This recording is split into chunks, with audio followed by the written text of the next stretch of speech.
Hey guys, welcome back. My next video is well underway. I'd estimate how much of it is done, but I have no way of knowing. Suffice to say, I'm working on it. So hey, remember how I said I wouldn't be making any more TF2 videos for a while? Well, oops, I got invited to a tournament and had way too much fun not to talk about it, so here we go. This is Hexalander, a new competitive format that's meant to be a combination of Highlander and Sixes. There's 6 players on each team, but only one of each class is allowed. Also, class changing during rounds is prohibited. The only time you get to swap classes is between maps. So for example, if you pick Engineer for Payload defense, you are then stuck playing Engineer for offense as well. It didn't make a difference to me as I only played Demoman for the entirety of the tournament, but it adds an element of strategizing to the game. This whole thing was organized by Veritig. His channel and all the channels I played with will be in the description. Go check him out. All of them. The whole thing was also a way to raise money for the Starlight Children's Foundation, which ended up with us smashing the $500 donation goal. Yes! So I made 2 major screw-ups during this tournament. The first is that I did not record day 1.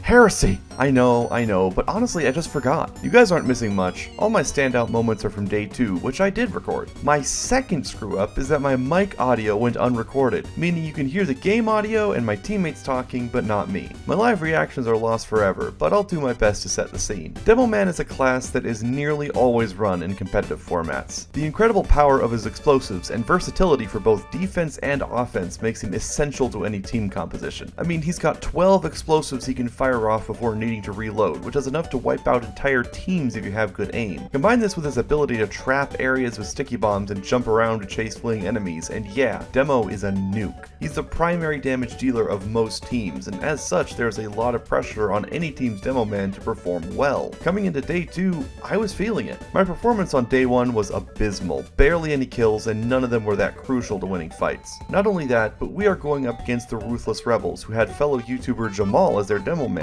And he's so much better than me at this class, I had to rely on my team to take him out in most encounters, since in a straight battle I was outmatched almost every time. Speaking of my team, we had a pretty unorthodox lineup for Sixes. Besides myself, we had Oris, the king of heals, Soul of Power with godlike Tomislav tracking, General Alias, a shockingly good spy, It's Jazzy the Scout main, and Unusual Sandwich playing Pyro. This is very far from the usual Sixes meta, but this ain't Sixes, this is Hexalander. Okay, enough setup.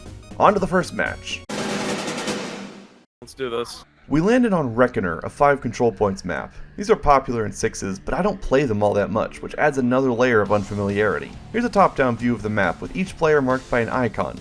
We're blue and the rebels are red. Got it? Good. We rolled out to midpoint and discovered that their team was almost identical to ours, except they had a soldier instead of a pyro. The rebels executed a pretty flawless play by distracting us while their spy got behind us and killed our medic and heavy, which only gave them an opportunity to cut the rest of our team to pieces. With all of us dead, they capped all but the final point within minutes, and I encouraged the team to play defensively, as one wrong move could see the round lost very quickly. They uber in with a pyro, and we just barely managed to hold them off from ending the round right there. Look at the spy dead. Just pyro med. We win these. Soldier on point. Soldier dead. I wanted to stay behind and guard last from back caps, but when I heard their whole team was at mid, I decided to regroup with them and help out. My indecisiveness ended up helping, actually, since being behind everyone, I was able to catch out the enemy spy and just ruin his day. We pushed toward mid, and they killed one of us with another pyro uber, and I decided to brave standing on the point alone. This got me killed.